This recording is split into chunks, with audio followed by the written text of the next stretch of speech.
Oke, terima kasih untuk teman-teman yang sudah menunggu di acara hari ini. Bismillahirrahmanirrahim. Assalamualaikum warahmatullahi wabarakatuh. Semangat pagi, tetap hidup produktif secara sosial dan ekonomis. Kembali bersama kami, Prakasita Skarmataram. Saya bersama teman saya nanti akan memberikan paparan mengenai NBP, tapi terlebih dahulu mungkin kita akan kembali sedikit ke Enklo karena ada pertanyaan yang mungkin harus kami jawab. Mudah-mudahan nanti bisa terjawab dengan puas. Oke, kita kembali ke Enklo 2 minggu yang lalu. Mudah-mudahan tidak jenuh ya, tidak tidak capek mendengarkan. Baik, kita kembali ke Enklo. Mudah-mudahan teman-teman semuanya ingat bahwa Enklo yaitu isinya apa aja sih? Yaitu kemarin sudah disampaikan, saya hanya mau mengingatkan aja, yaitu ada daun jati, daun umbi, kemudian ada daun katuk. Oke, di dalam daun-daun itu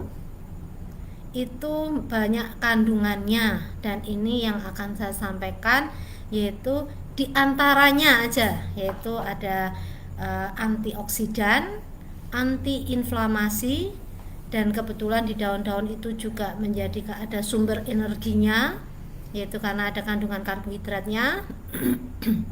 Kemudian juga banyak proteinnya sehingga bisa untuk pembentukan sel-sel jaringan tubuh, dan kandungan yang lainnya tentu saja.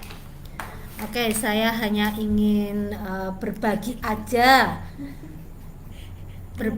apa yang pernah kami alami dengan teman-teman yang ada di sini semuanya.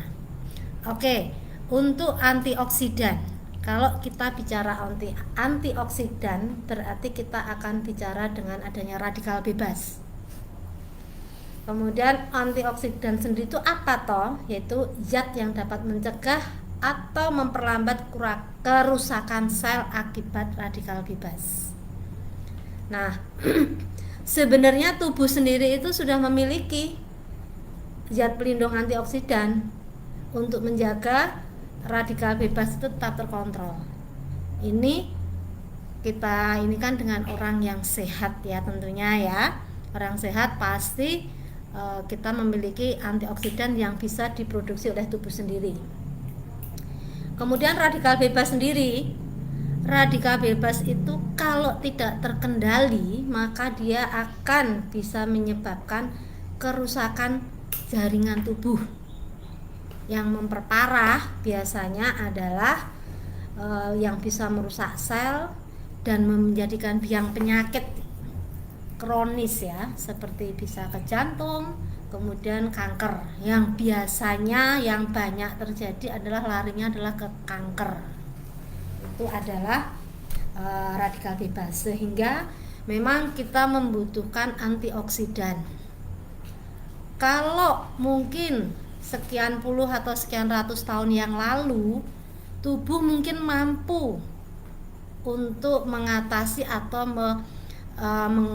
membuat antioksidan yang dikatakan orang sehat. Kalau saya sekarang mengatakan orang sehat sekarang dengan generasi sekarang dengan 50-100 tahun yang lalu berbeda. Itu kenapa? Karena generasi 50 ke depan ini banyak sekali ya polusi ya, rokok lah, kendaraan semakin banyak. Kalau 50-100 tahun yang lalu jelas itu kita di Jogja misalnya, itu banyak orang sepeda, naik andong atau naik becak ya. Sekarang nggak ada rumah itu yang tidak ada kendaraan yang bermotor. Menurut penelitian yang kemudian saya lupa namanya, itu di Jawa itu anak laki-laki dari usia 12 tahun sampai usia senja mungkin ya, malahan ya, itu rata 90% itu merokok. Nah, itu jelas radikal bebasnya kalau masuk ke dalam tubuh itu yang pasti menjadi kurang bagus. Nah, itulah makanya kalau kita orang sehat sekarang di generasi sekarang memang itu membutuhkan tambahan, sehingga enklo sangat bagus untuk orang sehat di generasi sekarang. Lalu pertanyaannya bagaimana kalau yang kita sudah dikatakanlah kita sudah divonis dokter kita kena kanker, apakah dengan enklo bisa? Saya jawab bisa. Bisanya itu bagaimana? Ya, yang jelas itu membantu untuk kita bisa, karena itu memang ada antioksidannya. Tapi apakah kecepatan sekarang dengan penyakitnya, pertumbuhan kankernya itu bisa seimbang? Nah, itulah yang pertanyaan besar ya. Sehingga saya mau menyampaikan bahwa kalau hanya enklo dipakai untuk orang yang kena sakit kanker itu kurang. Tetapi ini kembali lagi ya, karena kemarin saya sudah menyampaikan kalau kita mengikuti aturan kita tidak akan pernah boleh menyebut sebuah penyakit. Tapi ini yang ingin saya sampaikan kepada rekan-rekan semua di NASA, mitra-mitra NASA. Ini sudah pengalaman kami menggunakan mereka-mereka yang terkena kanker itu kita menggunakan enklo, tapi tentu ada tambahannya. Untuk memerangi kanker itu kita membutuhkan enklo, yaitu dengan tambahan freshnya. Sejak kemarin saya sampaikan tetap harus ada fresh. Itu adalah yang kita gunakan untuk bisa dikatakan untuk menghantam kankernya. Oke, untuk enklo monggo silahkan kalau mau dicatat. Kalau untuk orang yang kena kanker dan divonis kanker, itu saya menyarankan menggunakan daun jeruk. Caranya bagaimana? Rebus daun jeruk. Daun jeruk kita rebus, jumlahnya bagaimana? 11 daun jeruk kita masukkan di dalam air yang kita rebus. Air yang kita rebus, tapi jangan biarkan air itu mendidih dulu. Jadi kalau orang Jawa kemerengseng ya, kemerengseng itu baru mau muncul buih-buihnya itu, kemudian kita masukkan 11 daun jeruk purut, kita masukkan ke situ 11, kemudian sebelum berubah warna kita angkat daun jeruk itu, kemudian kita masukkan lagi 9 daun jeruk, kita biarkan kembali jangan sampai berubah warna, kemudian kita angkat lagi. Kemudian yang terakhir adalah 7 daun jeruk. Kemudian setelah itu kita biarkan sebentar, baru kita angkat, kita dinginkan air itu tadi. Setelah air itu dingin, kita masukkan enklo sebanyak 7 sendok makan. Maaf tadi saya lupa, airnya 1 liter. 1 liter air ya. Kemudian kita masukkan 7 sendok makan enklo. Kemudian itu kita minumkan dalam waktu 1 hari. Silahkan pagi, siang, sore, malam itu sebagai minuman harian. Kita masukkan dalam almari es, tidak apa-apa dalam kondisi dingin. Itu nanti pada saat kita mau minum, kita keluarkan, kita minum. Itu digunakan dalam waktu 1 hari. Kemudian kita melihat dulu kita kena kanker apa. Kalau kena kanker tulang atau kanker payudara, itu kita akan berbeda. Berbedanya apa? Kemarin saya sudah sampaikan bahwa setiap kita minum sesuatu, kita harus menamengi yang lain. Ibaratnya kita analogikan bahwa kita tuh baru perang dengan kankernya. Kita hajar kankernya, pasti yang lainnya akan terefek. Jadi mungkin ada saraf yang kita terefek, kondisi tubuh kita ya mau tidak mau tenaga kita itu dipakai untuk itu pasti akan turun. Sehingga yang sudah kita lakukan pada teman-teman yang kena kanker tulang, saya selalu menyarankan dengan enklo plus daun jeruk itu tadi, yaitu kemudian amne, NBP, kemudian lecitin. Cuman karena ini lecit kita belum bisa keluar, kita ganti dengan NLCT. Jadi itu bisa kita gunakan untuk yang terkena kanker tulang.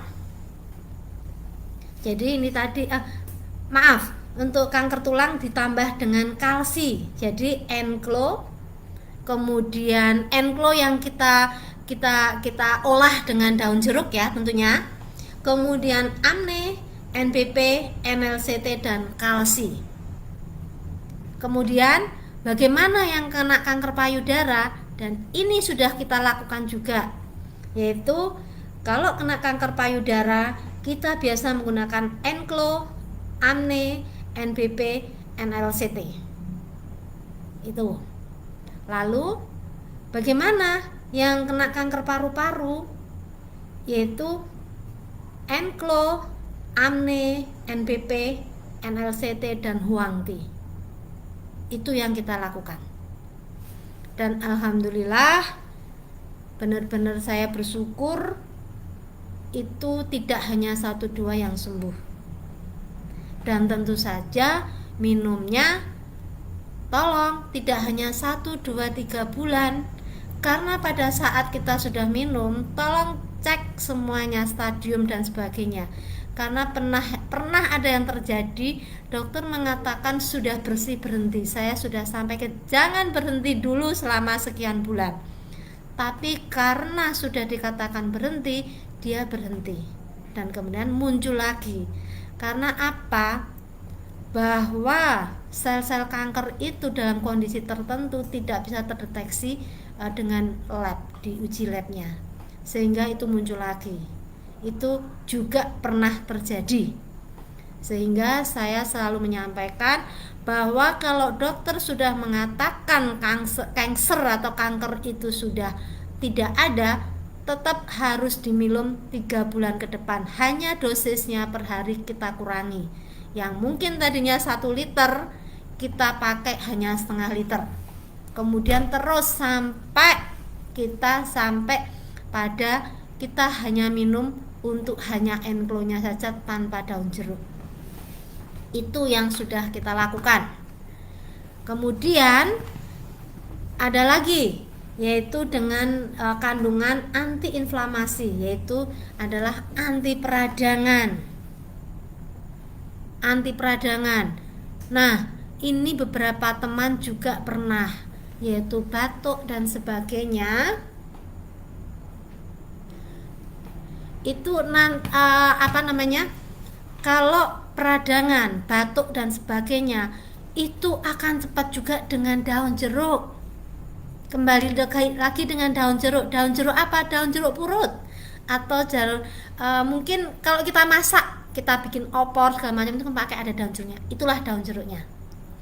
Jadi kalau kita hanya batuk, kita kemudian ada peradangan, silahkan minumnya tidak seperti pada saat kita kena kanker, yaitu 1 hari hanya 2 kali saja. Jadi merebusnya hanya 300 ml aja, yang diminum 2 kali sudah cukup.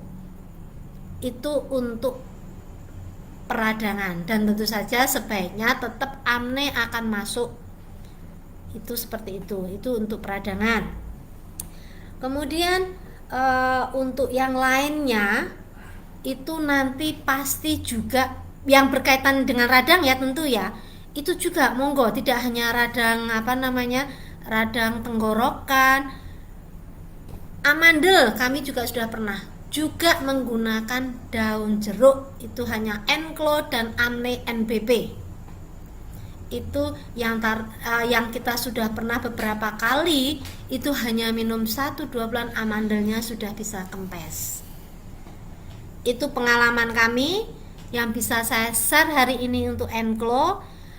Mungkin hari ini kita akan lanjut ke NBP, tetapi seperti kemarin-kemarin, monggo yang ingin bertanya silahkan nanti nulis di chatnya, nanti insya Allah kedepannya akan kami jawab, atau dengan pengalaman testimoni dari Prakasita yang akan kami sampaikan. Mudah-mudahan untuk penjelasan Enclo dan pengalaman kami ini bisa manfaat dan bisa menjawab kemarin adalah bagaimana dengan kista. Itu sangat bisa, itu bisa dilakukan, insya Allah itu akan bisa sembuh. Baik, kita sekarang mau masuk ke NBP. Oke, nanti NBP akan dibahas dan dilakukan oleh teman kami dengan Ibu Vita Marliana. Saya hanya mau sekilas info saja untuk NBP. Baik, NBP itu ada karena apa toh?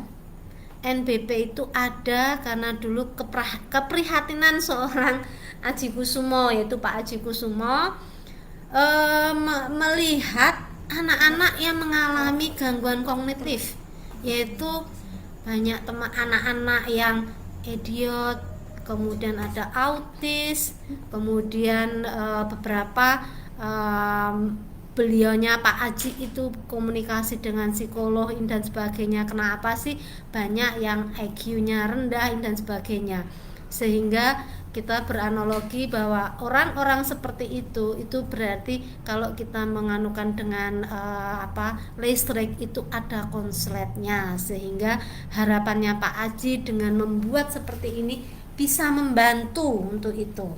Jadi untuk mereka-mereka yang mengalami gangguan kognitif. Selain itu, dengan melihat banyak orang tua generasi sekarang ini kok lebih banyak yang mengalami penurunan fungsi otak, atau kita sebutnya kepikunan. Karena apa? Orang-orang zaman dulu itu umur 90 aja masih bisa mengingat banyak sekarang, tapi generasi sekarang sudah banyak yang mengalami kepikunan. Apalagi ini sekarang saya sendiri banyak teman-teman, dan bahkan kemarin ada tamu dari kesehatan dan sebagainya menyampaikan setelah kena COVID saya banyak blanknya. Nah itu makanya hari ini kita akan mencoba untuk mengupas NBP. Mudah-mudahan teman-teman mitra NASA semuanya hari ini tidak tidak jenuh mendengarkan kami, dan mudah-mudahan paparan hari ini manfaat untuk semuanya. Waktu saya berikan kepada Bu Vita. Monggo Bu Vita, silahkan. Terima kasih Bu Ayi.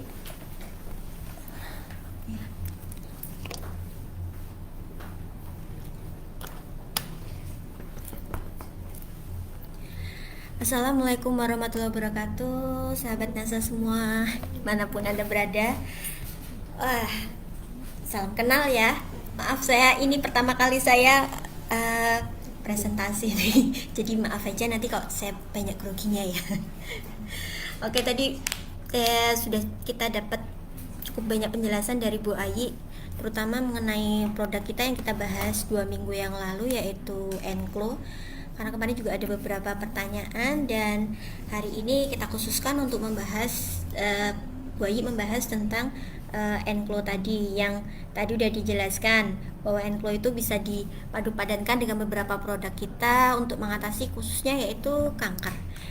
Oke, sebelumnya Bapak Ibu atau sahabat NASA, Eh, Gimana nih kabarnya hari ini? Moga-moga semuanya sehat-sehat ya. Eh, Kok maaf sebentar.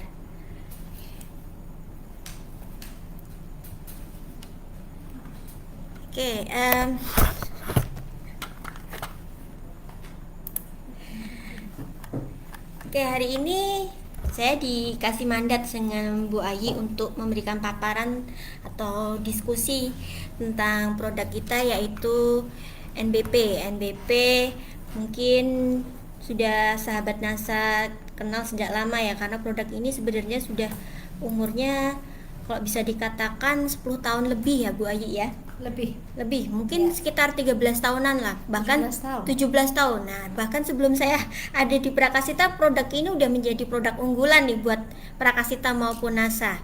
Jadi hari ini kami ingin lebih memperkenalkan apa sih sebenarnya NBP. Nah, jadi mungkin teman-teman NASA yang baru bergabung jadi bisa lebih mengenal nih produk kita ini. Oke, sebelum saya banyak berbicara panjang lebar, perkenankan saya memperkenalkan diri. Saya namanya Vita Marliana. Saya ini bukan apoteker sebenarnya. Saya ini lulusan dari Fakultas Teknologi Pertanian UGM, khususnya jurusan Teknologi Pengolahan Hasil Pertanian. Jadi di Prakasita ini alhamdulillah saya diberikan mandat atau kepercayaan untuk sebagai pelaksana proses produksi obat tradisional khususnya. Jadi sebenarnya saya lebih bisa fokus nih tentang proses produksi. Jadi tapi hari ini bismillah saya ingin memaparkan lebih jauh tentang apa sih NBP. Oke, kalau begitu salam kenal dan salam sehat semuanya untuk sahabat NASA dimanapun berada. Semoga sampai nanti teman-teman masih bisa stay tune ya bersama saya di sini. Kita bisa lebih santai dan berdiskusi. Oke, pagi ini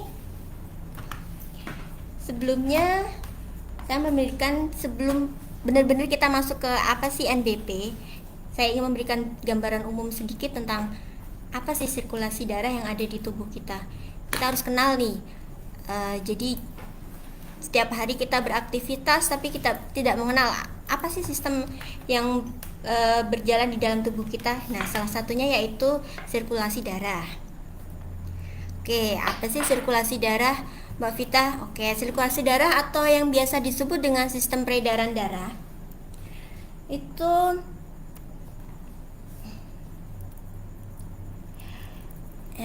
bisa dilihat di situ. Dalam sistem ini terdiri atas jantung, komponen darah, dan pembuluh darah. Yang ketiganya ini berfungsi untuk mengalirkan suplai oksigen dan nutrisi tubuh ke seluruh jaringan tubuh kita yang diperlukan untuk berjalannya metabolisme tubuh kita. Nah, mungkin saya jelaskan satu persatu ya dari ketiga komponen ini. Jantung salah satunya itu berfungsi sebagai pompa yang memberikan tekanan pada darah sehingga bisa menghasilkan gradien tekanan yang dibutuhkan untuk bisa mengalirkan darah sampai ke seluruh jaringan yang ada di tubuh kita. Sedangkan darah memiliki fungsi sebagai media pengangkut yang membawa kebutuhan jaringan tubuh seperti oksigen, karbon dioksida, nutrien, elektrolit, dan juga hormon-hormon. Sedangkan yang terakhir nih, pembuluh darah. Itu adalah bagian dari sistem peredaran darah yang berfungsi untuk mengedarkan darah dari jantung ke berbagai organ dan jaringan tubuh ataupun sebaliknya. Nah, jadi lebih sederhananya jantung itu sebagai pompanya, sahabat. Terus sedangkan pembuluh darah itu dia adalah jalurnya atau jalannya bagi darah yang nantinya itu akan mengangkut segala macam nutrien untuk untuk kebutuhan tubuh kita. Nah, jadi ketiga komponen ini sahabat NASA harus memiliki sinergi yang benar-benar bagus nih untuk bekerja. Karena kalau dari salah satu komponen aja memiliki masalah, sahabat, wah ini bisa mengganggu sistem sirkulasi darah di tubuh kita. Oleh karena itu, yuk kita kenali yuk apa sih faktor-faktor resiko yang bisa menyebabkan terganggunya sistem sirkulasi darah ini? Nah, oke, ini dia. Nah, ini dia nih sahabat nih. Ada beberapa resiko penyebab terhambatnya sirkulasi darah. Nah, yang pertama yaitu penggumpalan darah. Penggumpalan darah di pembuluh darah dapat membatasi aliran darah dari organ atau jaringan. Dalam beberapa kasus, gumpalan ini dapat sepenuhnya menghalangi aliran darah. Nah, ini bahaya nih. Jika gumpalan darah itu bergerak, bisa menimbulkan komplikasi yang parah. Nah, contohnya apa, sahabat? Nah, itulah kasusnya biasanya terjadinya stroke. Itu adanya penggumpalan darah yang ada menuju ke otak. Nah, berikutnya itu ada diabetes mellitus. Diabetes dapat menyebabkan kerusakan saraf. Karena biasanya yang memiliki penyakit ini pasti ada komplikasinya ya sahabat. Nah, kadar glukosa yang tinggi dapat menyebabkan kondisi yang disebut neuropati diabetik. Seiring waktu, kadar glukosa darah yang tinggi ini dapat merusak pembuluh darah. Nah, menyebabkan penumpukan plak. Nah, karena itu kondisi ini biasanya mengganggu sirkulasi darah dalam tubuh. Makanya untuk yang menderita DM nih biasanya ini harus benar-benar bisa mengontrol asupan makanannya. Sedangkan yang ketiga yaitu merokok. Seperti yang tadi Bu Ayu sudah banyak jelaskan ya panjang lebar di atas tadi, gimana sih merokok itu efeknya buat tubuh kita. Nah, biasanya terjadi penumpukan plak yang terjadi akibat kebiasaan kita merokok. Biasanya jadi pembuluh darah tuh menyempit sehingga jantung tidak bisa menerima oksigen dengan cukup. Sebenarnya kalau mau dijelaskan efeknya bisa lebih panjang lebar ya, apa sih akibat dari merokok. Nah, yang terakhir ini hiperlipidemia, ditandai dengan tingginya kadar kolesterol atau trigliserida dalam darah. Biasanya nih sahabat sering kan ngecek kita kadar kolesterol berapa sih, kadar trigliserid. Nah, ini jika kadar kolesterol dalam darah jumlahnya berlebihan, ini akan mengganggu kerja jantung. Selain itu, kolesterol dalam pembuluh darah dapat menyebabkan penyempitan pembuluh darah karena terjadi penumpukan lemak dalam darah. Nah, ini penumpukan lemak dalam darah nih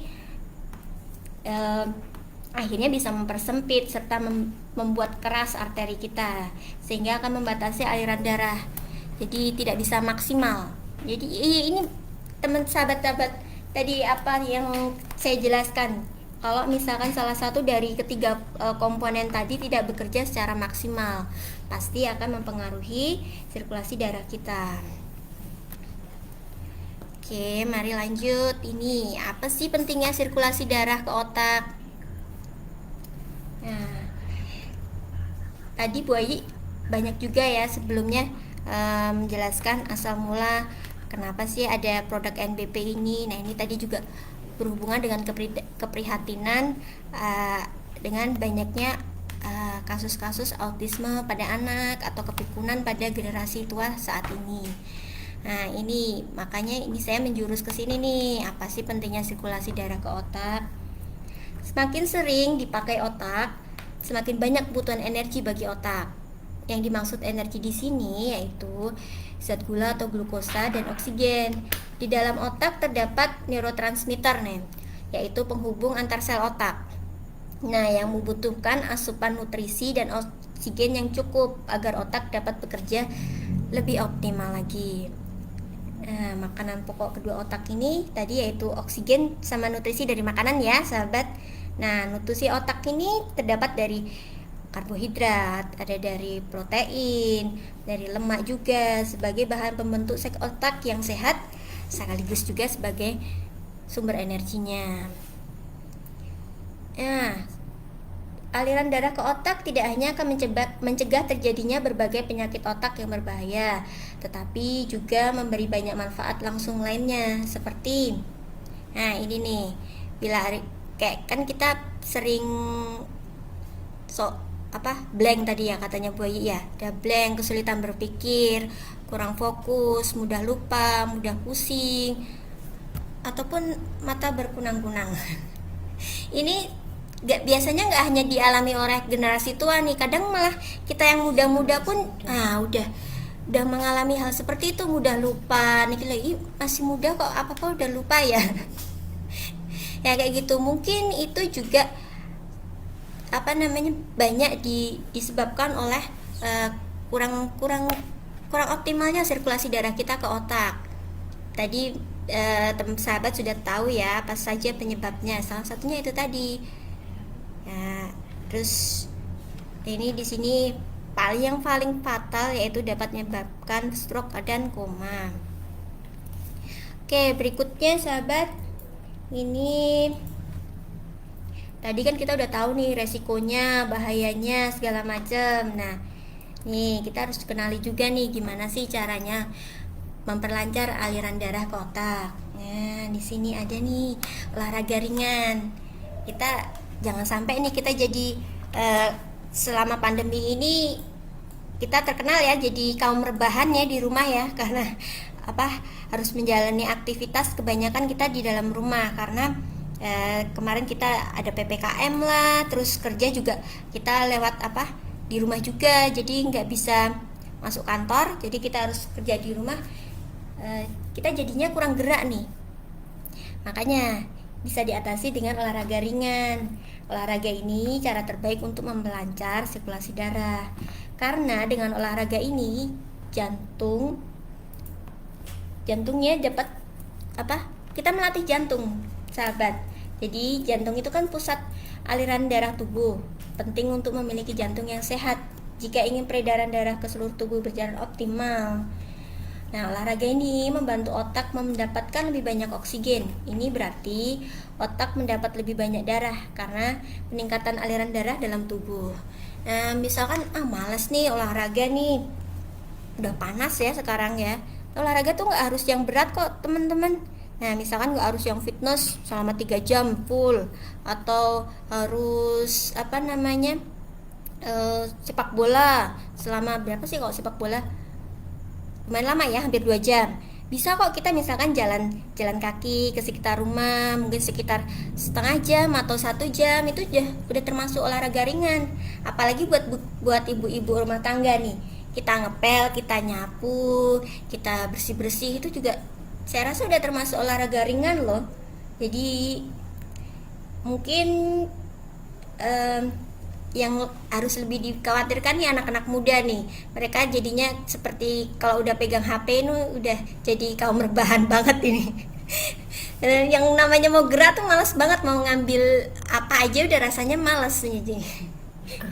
Namanya mager ya. Oke, jadi ini harus terus diingatkan ya ini. Misalkan anak-anak kita selanjutnya nih yang jadi favorit saya nih, makan coklat hitam. Nah, enak ini.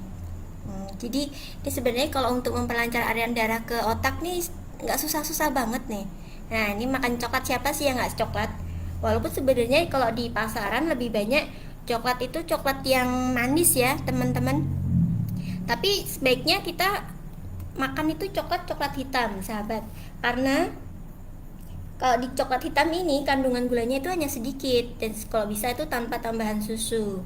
Nah, di coklat hitam ini mengandung flavonoid yang terbukti berkhasiat melancarkan aliran darah ke otak selama 2 hingga 3 jam setelah kita memakannya. Jadi kayak booster nih sahabat nih.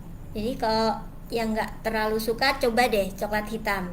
Insya Allah nanti bisa meningkatkan konsentrasi kita dan juga performa kita.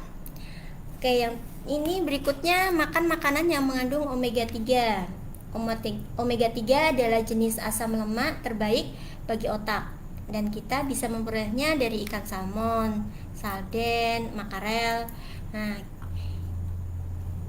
kita tuh sangat butuh nih jenis asam lemak seperti ini, tidak hanya karena bisa melancarkan aliran darah ke otak, tapi juga meningkatkan daya ingat dan mood kita, serta mengurangi resiko demensia atau Alzheimer. Nah, ini banyak ya sekarang ya, nggak harus usia tua pun ini udah banyak, dari mungkin 40 pun banyak kasusnya sekarang itu udah bisa kepikunan, seperti yang tadi Bu Ayi jelaskan. Nah, ini selanjutnya mencukupi kebutuhan cairan. Jadi seperti anjuran dari pemerintah, dari Dinkes kalau berapa sih takaran kita minum sehari 8 gelas, ya udah gitu minum aja. Kalau misalkan nggak terlalu suka, anak-anak sekarang kan jarang ya suka ya air putih, biasanya tuh minuman-minuman kaleng atau nggak minuman kotak gitu. Jadi mereka lebih sering minum-minum dengan kadar gula yang tinggi, jadi sebenarnya itu kurang baik ya Bapak Ibu. Jadi kalau bisa anak-anak kita diingatkan harus bisa minum air putih setidaknya 8 gelas sehari. Jika memang kalau air putih biasa mungkin agak susah ya, jadi kalau bisa dingin pun juga nggak apa-apa. Nah, darah memiliki kandungan air yang tinggi tuh sahabat, sehingga menjaga tubuh tetap terhidrasi dengan baik adalah cara yang paling utama agar aliran darah tetap lancar. Karena kalau kita kurang minum kadang biasanya ngeblank, biasanya gitu, ngerasa gitu nggak sih? Iya kan, biasanya kalau kita rapat atau apa atau di sekolah gitu kurang minum, udah ya kelihatan kayak agak-agak ngeblank gimana gitu. Nggak iklan loh. Di iklan ada ya kayak gitu ya. Oke, yang selanjutnya ini berhenti merokok. Ya, mungkin saya nggak bakalan jelasin panjang lebar soal merokok karena tadi udah saya jelaskan ya. Oke, kita langsung nih ke NBP. Yuk kita kenalin yuk NBP apa sih komposisinya. Nah, bisa dilihat tuh di situ. Di situ ada herba. Ini herba yang herba pegagan ini kalau bisa disebut nih dia herba hebat tahu. Herba hebat kenapa? Manfaatnya banyak banget pegagan itu. Nah, selanjutnya ini juga ada daun jati. Yang kemarin ini komposisi utama di produk kita yaitu Enclo. Nah, ini juga sebagai boosternya di NBP. Nah, selanjutnya nih ada yang baru nih, namanya toge. Ntar saya jelasin satu persatu ya sahabat ya. Oke. Nah, ini dia Centella asiatica atau yang kita sebut biasanya pegagan. Nah, sebenarnya pegagan ini sudah banyak banget dikenal sama masyarakat, khususnya tuh biasanya masyarakat Jawa nih. Masyarakat Jawa khususnya lagi di daerah Jawa Barat, mereka kan biasanya suka banget dia yang namanya lalap melalap main lalapan-lapan gitu. Nah, biasanya tuh mereka sering tuh ada yang melalap daun begagan kayak gitu. Itu segar cuma direbus saja atau langsung, biasanya dimakan langsung atau enggak cuma direbus aja, itu bisa, itu enak kok rasanya gitu. Mungkin kita yang kalau saya di Jogja ini jarang ya ada kayak gitu. Kalau di Jawa Barat itu banyak kayak gitu. Nah, mungkin mereka melalap seperti itu pun juga kurang tahu sebenarnya apa sih khasiatnya pegagan nih. Padahal tuh herba ini herba yang saya namakan herba yang hebat loh sahabat. Nah, apa aja sih ininya? Nah, bisa dilihat itu di situ komponen gizinya dari pegagan. Itu ada protein yang utamanya bisa untuk pertumbuhan dan pemeliharaan jaringan. Terus ada karbohidratnya juga, ada lemaknya untuk sebagai cadangan energi. Di situ ada vitamin A juga untuk menjaga kesehatan mata. Tidak lupa ada juga vitamin B untuk memaksimalkan fungsi sistem saraf dan kardiovaskuler. Ini yang terakhir ada vitamin C untuk menjaga ketahanan tubuh kita. Nah, sini nih apa aja sih senyawa-senyawa yang terdapat di pegagan.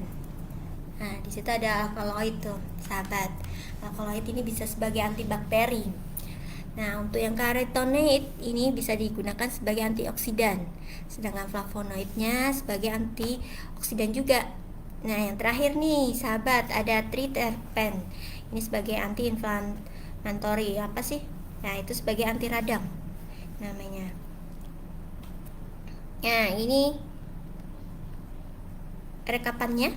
Di sini ada apa aja sih manfaatnya dari triterpen khususnya dalam herba pegagan. Nah, di sini kita sebagai aktivitas kanker. Makanya tadi Bu Ai juga menyebutkan kalau NBP itu bisa banget dipadu-padankan dengan Enclo tadi untuk mengatasi aktivitas kanker bagi penderita. Jadi ini juga boosternya nih. Jadi kalau mau memerangi kanker selain memakai Enclo tadi juga memakai NBP. Selanjutnya ini sebagai aktivitas antiinflamasi. Jadi antiinflamasi itu anti peradangan ya sahabat. Ini sebagai anti peradangan. Selanjutnya ini sebagai antidepresan.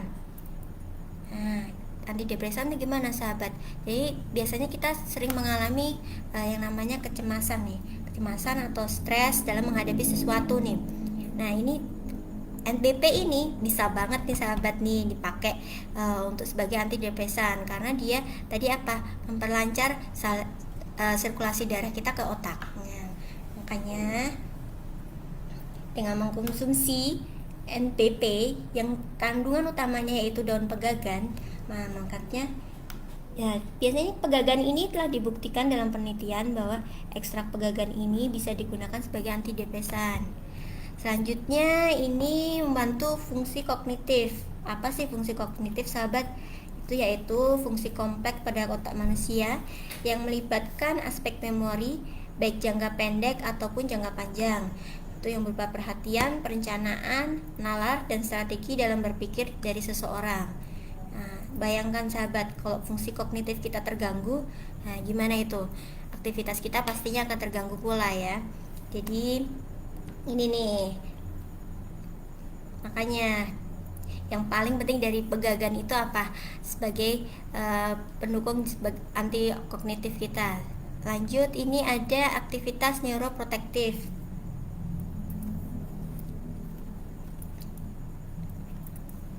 Apa sih neuroprotektif? Yaitu yang biasanya digunakan untuk memperbaiki aliran darah kita ke otak. Nah itu tadi ya sahabat, udah saya jelaskan apa sih sebenarnya pegagan dan fungsi-fungsinya. Nah, oke, lanjut kita ke herba berikutnya, yaitu Tectona grandis folium, yaitu daun jati yang kemarin sebagai komposisi utama dari produk kita yaitu Enclo. Jadi kenapa sih kita nggak cuma dikasih pegagan aja di NBP, kan udah cukup nih, tadi kan katanya herba hebat ya. Oh enggak, kita tuh nggak hanya dari satu produk kita tuh hanya satu macam simplisia saja. Jadi kita harus ada booster yang kata Bu Ayi tadi. Kok kita memerangi suatu penyakit itu harus ada pengawalnya. Jadi kayak maksudnya pengawalnya itu, kalau kita memerangi sesuatu, nah mungkin yang lainnya itu kan berefek tadi ya kata Bu Ayi ya.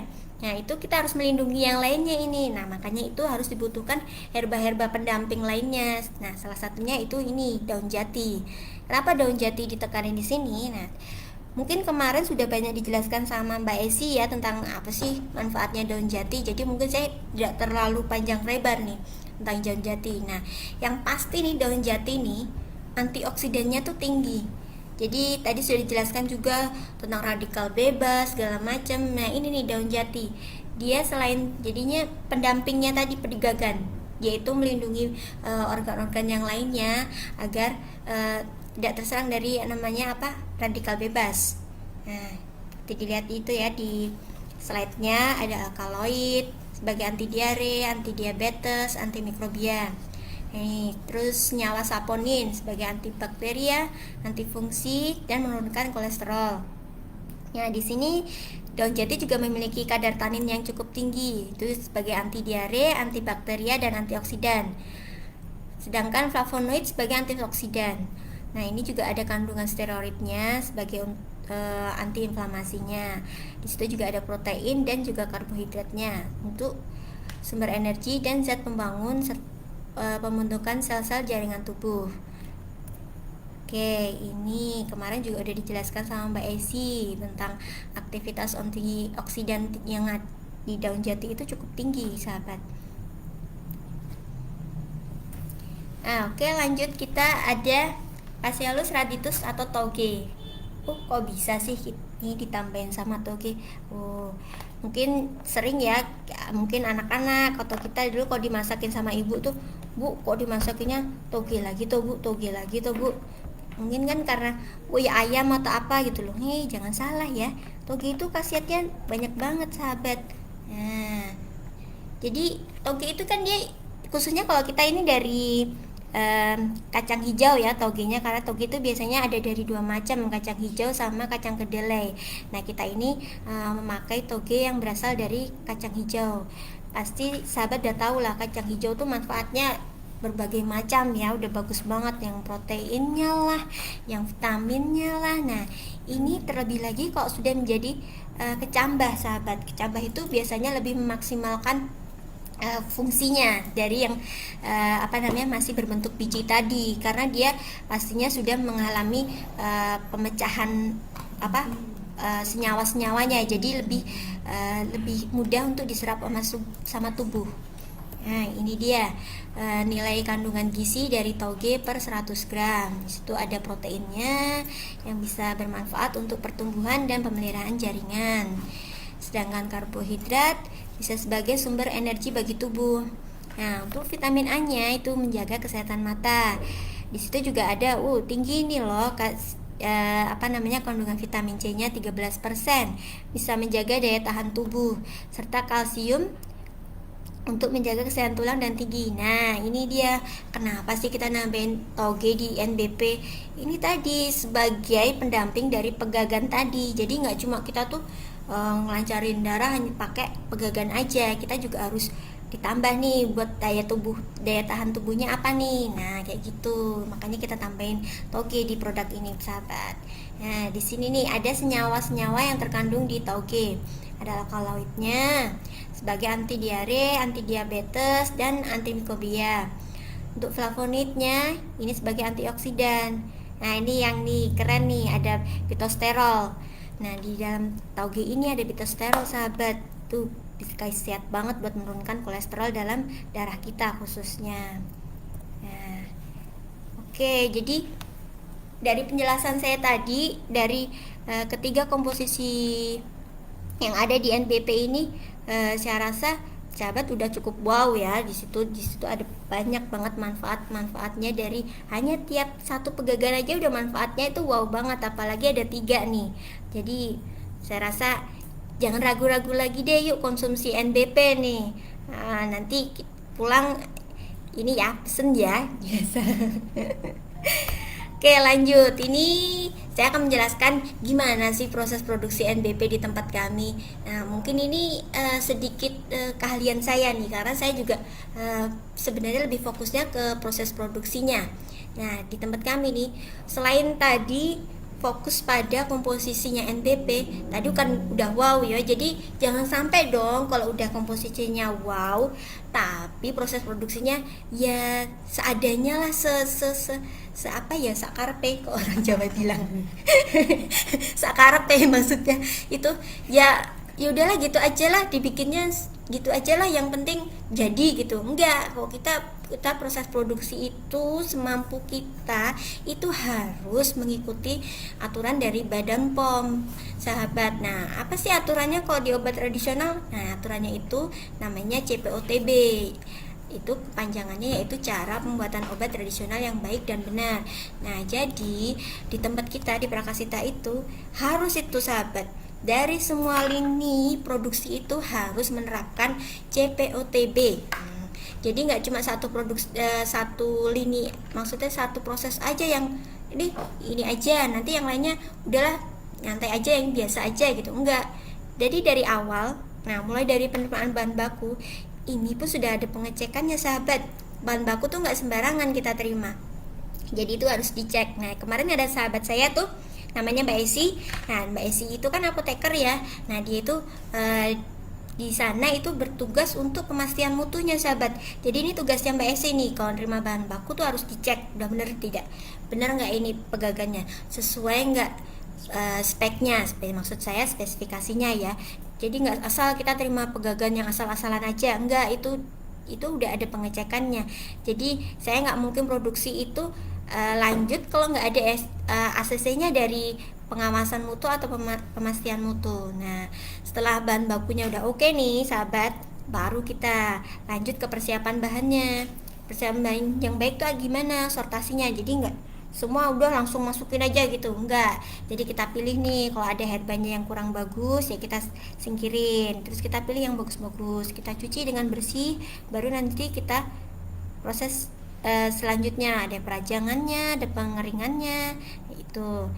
Bahkan kemasan pun itu juga harus kita persiapkan dengan baik sahabat. Jadi kayak misalkan di NBP ini kan ada botolnya ya, itu harus harus sudah disteril dulu. Jadi nggak yang datang dari pabrik itu kita pakai, enggak sahabat. Ini di sini benar-benar harus kita perhatikan botol itu siap pakai dalam keadaan steril, bersih gitu.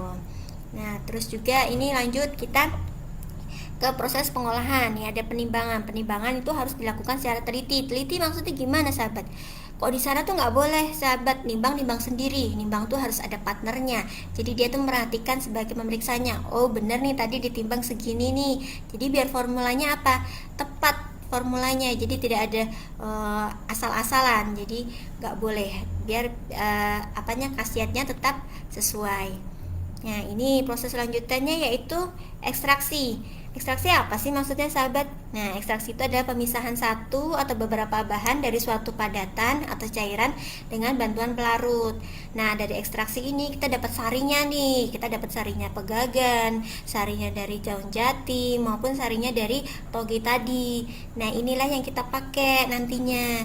Nah, selanjutnya setelah kita dapat sari nih, baru kita kristalisasikan. Kita buat jadi serbuk dari sari tadi, kita buat serbuk karena nantinya harus menjadi kapsul. Makanya setelah menjadi serbuk ini nanti dicek nih sama Mbak Esi dari bagian pengawasan mutu dan pemastian mutu, gimana sih derajat kehalusannya, homogen enggak, terus sesuai enggak warnanya, baunya, rasanya itu udah cocok apa enggak. Terus nih kadar airnya juga dicek, gimana tingkat kekeringannya. Karena kalau nggak dicek sahabat, ini bisa benar-benar mempengaruhi mutu dari produk ya. Jadi kita benar-benar concern nih, harus kita tuh tujuan utamanya itu mutu buat teman-teman semuanya. Itu obat tradisional tuh harus benar-benar diproses dengan sesuai standarnya.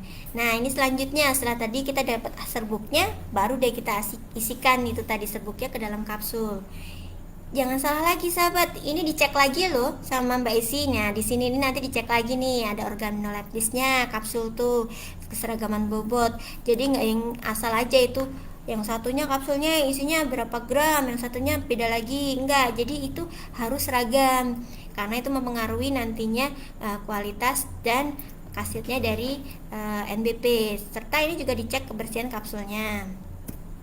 Nah, lanjut setelah kapsulnya udah jadi, baru deh kita kemas di kemasan botol yang udah kita pastikan tadi steril.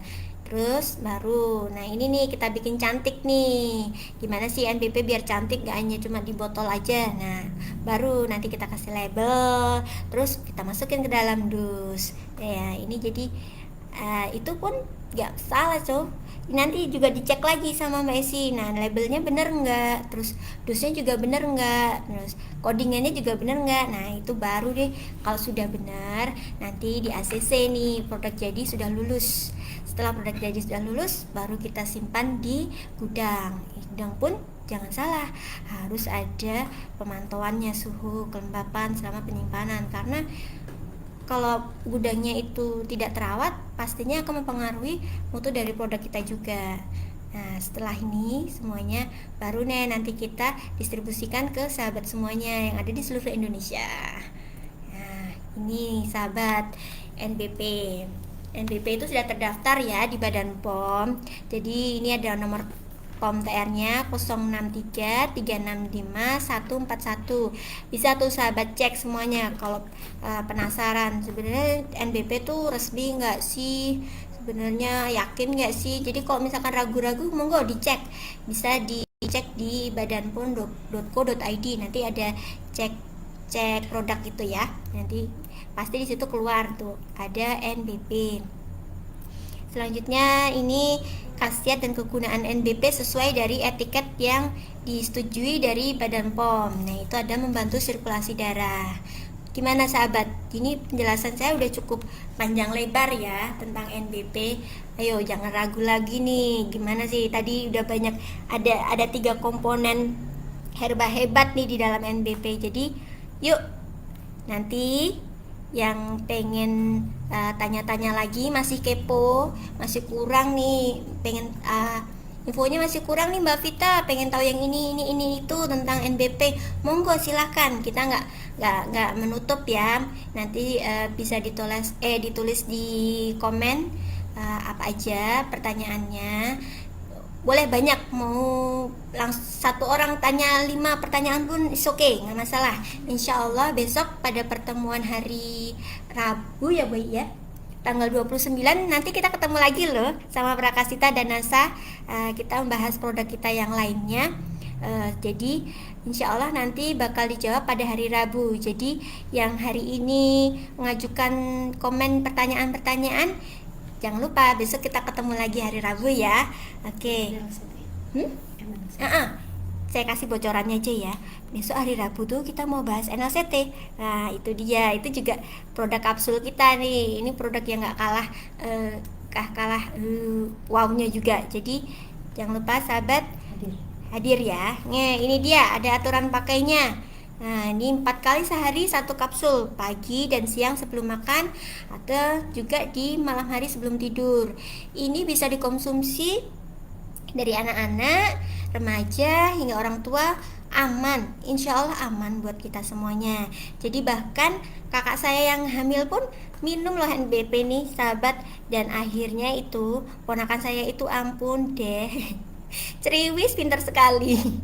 Ini gara-gara ibunya ini demen banget minum NBP saat hamil nih. Jadi jangan ragu, buat sahabat yang sekarang dalam posisi hamil, itu boleh kok boleh aja pakai NBP, jadi jangan takut nih. Jadi sesuai aja aturan pakainya ya. Di situ ada 4 kali sehari untuk 1 kapsul, pagi dan siang sebelum makan, serta malam hari sebelum tidur. Tapi ingat ya sahabat, kalau kita mengkonsumsi herba itu sebaiknya jangan setelah makan. Kalaupun setelah makan itu harus kita kasih jeda, misalkan setengah jam atau 1 jam setelahnya. Karena kenapa? Itu nantinya tidak memaksimalkan fungsinya dari herba tersebut. Jadi yang paling bagus itu sebelum tidur itu bagus banget. Jadi nanti bisa maksimal tuh ini kerjanya herbanya ini. Jadi mungkin sekian aja ya sahabat nih. Maaf banget nih kalau saya banyak salah-salah kata, ada grogi-groginya, ya maklum lah ini. Besok saya tak belajar lagi ya. Mungkin insya Allah kita nanti ketemu lagi di lain waktu. Sahabat pengen lebih kenal lagi dengan saya, dengan Prakasita atau dengan NASA, terutama tentang produk-produk dari kami ya, dari Prakasita, insya Allah nanti bisa ketemu lagi. Terutama kita besok jangan lupa hari Rabu dipantengin lagi FB-nya. Kita gabung dengan Prakasita dan NASA untuk membahas tentang NLCT ya. Terima kasih ya sahabat ya udah menyimak sampai saat ini. Oke. Wassalamualaikum warahmatullahi wabarakatuh. Tetap sehat selalu.